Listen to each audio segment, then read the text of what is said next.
be looking at an important grape, a noble grape, one of 18 noble grapes in the world.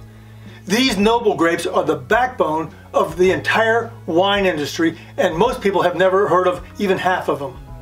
In this episode, we're going to look at 5 things about the noble grape Grenache. My hope is that you go with me on this quest to explore these 18 noble grapes. In addition to watching each episode, it would be of tremendous benefit to you if you watch the episode while you're actually drinking a wine, the Grenache wine. If you do, I'll certify you as an Asti Wines Noble Grape aficionado. You know, even better, in 2 or 3 weeks, why don't you get a different Grenache that you're drinking right now and drink it while you're watching this video over again. Now keep in mind, at any time, if you like what you hear, click like, subscribe, and hit the little bell so you'll be notified when there's a new post. Also, make sure you share this with your friends. I'm sure they'd appreciate it. Grenache. Let's start with some really interesting trivia. Like I said, Grenache is one of the 18 noble grapes in the world. In Spain, it's known as Garnacha, and in parts of Italy, particularly in Sardinia, it's known as Cannonau. Those are the 3 primary names for Grenache: Grenache, Garnacha, and Cannonau. It's one of the most widely planted varietals. That was easy for me to say, wasn't it? It's one of the most widely planted varietals in the world, especially in Spain, France, Italy, the US, and Australia. It may surprise you to know that it's also one of the key grapes most common used to blend with other famous wines. These wines often bring extremely high prices, big scores, and incredible age worthiness. You then have to ask yourself, how is it that the same grape, when bottled in Spain as a single varietal, costs the price of a sandwich and seems largely ignored by most everybody in the US who drinks wine? The simple answer is supply and demand for this single varietal. There's a big supply, but in the US, we're the #1 wine-consuming nation in the world, we're locked into Cabs and Pinot Noirs and maybe some Malbecs. There's less demand for Grenache or Garnacha than for other reds. That drives the price down. A few other pieces of cool trivia are, about 300 years ago, Burgundy, France gave a little boost to their red wines, which were virtually all Pinot Noirs, by illegally adding or blending Grenache to their wine. In Burgundy, it was illegal for any additional grape to be blended with their Pinot Noirs. Today, it's legal. The amount of acreage for Grenache globally has been declining over the last 30 or 40 years, but rumor out of China has indicated that they've planted over 12,000 acres. If this is true, this would put them ahead of the US in global production. More on that in a moment. The most expensive bottle of Grenache you'll find will come from France's blend of Châteauneuf-du-Pape, which will run well over $600. Spain's Priorat region delivers Grenache-based beauties that will run right around, say, $300, and then also California's Santa Barbara and San Joaquin Valley, they've got some beautiful Grenaches or Grenache-based wines for upwards of $500. Now, lots of times we don't even know that we're drinking Grenache. Sometimes you'll see on the bottle, particularly if it's coming out of California and Australia, the initials GSM. The G stands for Grenache. The S stands for Syrah or Shiraz, and the M stands for Movide or Merlot. Wines made from the single grape Grenache tend to lack acid, tannin, and color. So winemakers often blend it with other varieties such as Syrah, Carignan, Tempranillo, and Cinsault. In the blends, Grenache brings added body coming from its high alcohol and its big fruitness. Grenache is also used to make rosé wines in primarily France and Spain. Number 2, where it grows. You know, there's actually some controversy regarding where the Grenache grape was born. Some say in northern region of Spain known as Aragon. Others believe that the grape originated in Sardinia, Italy, which was a Spanish colony and occupied by Spain and taken back to Spain by the Aragonese in about the 14th century. Grenache is planted all across the world. As you'll see on the chart, it's roughly broken down like this. There are approximately 480,000 acres of Grenache planted worldwide. Grenache is the workhorse in France's Rhone River Valley. In Spain, it's the second most planted red wine grape variety, surpassed only by its blending partner, Tempranillo. It's grown in almost every area of Spain, and there are some notable areas that we'll get to in just a second. It grows throughout Italy, and in Sardinia, it still thrives under the name Cananao. In the U.S., we're finding California's Monterey AVA along with the San Joaquin Valley and Washington State have beautiful expressions of this noble grape.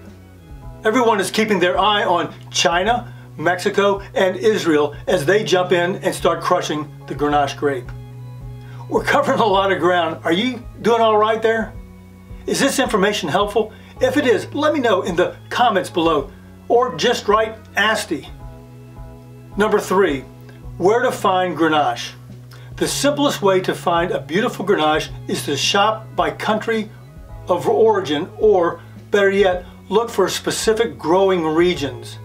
For example, in France, the areas to look for are the Southern Rhone, Châteauneuf-du-Pape, Girondas, the Vacaras, and along with Languedoc, Roussillon, and Provence. These are all famous for their blends which feature a heavy portion of Grenache. Now also in Spain's Aragon, this region is home to the most prolific Grenache plantings in Spain and has two very important elements. The highest altitude vines plus many old vines. That's a fantastic combination. Also check out the areas of Rioja and Priorat. Some of the most spectacular Grenache in the world comes from Priorat. It grows throughout Italy, but I would focus on Sardinia, that small island off the coast. Again, on this island and in much of Italy, it's called Cananao, and it's incredible. In the U.S., we're finding California's Monterey AVA along with the San Joaquin Valley and Washington State have beautiful representations of this noble grape. By the way, I've actually set up a search page for you that includes these regions and some of the wonderful Grenaches. Just click in the link in the description. Number 4, the taste profile. So what the heck does Grenache taste like? Let's approach this in two different ways. We'll look at the overall taste profile and then by region of the world. Actually, before I get into the taste, let me just say that when Grenache is blended with other grapes, it adds body, which comes from primarily the alcohol and the fruitiness without adding big tannins. As you can see on the chart, Grenache is known for its varied fruit flavors.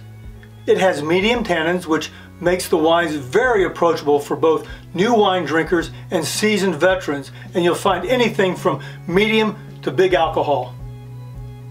Just as a quick side note, in both France and in Spain, Grenache or Garnacha is used to make a ruby-colored rosé.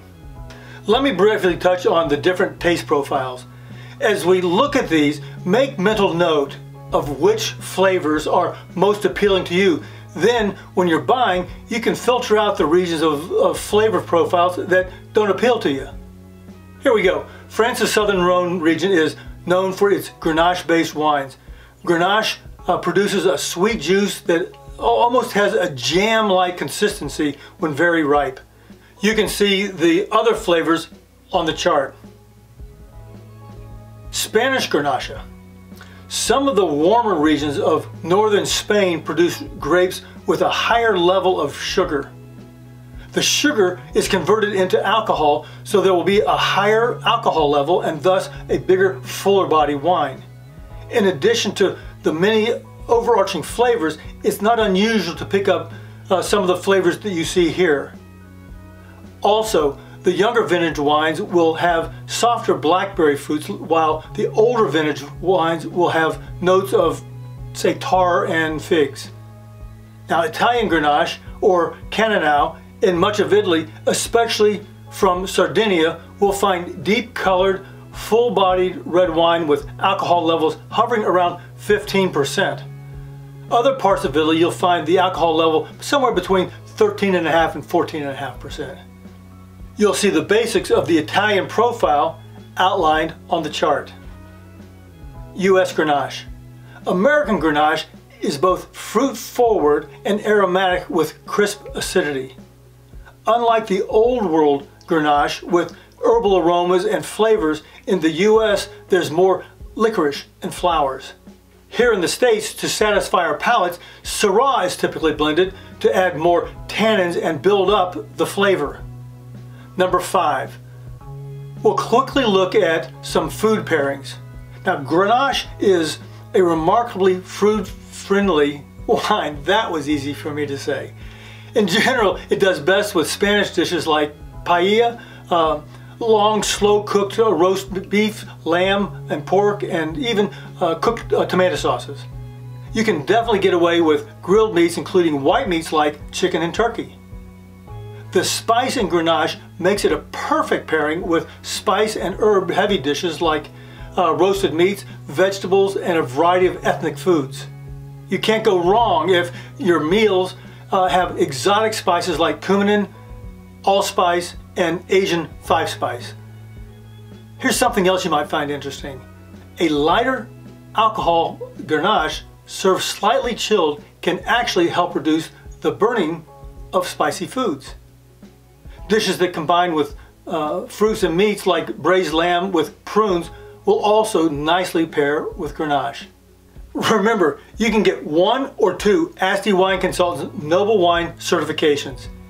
Either the aficionado, once you've completed 6 of the noble wines under your belt, or the connoisseur certification once you've completed all 18 noble wines.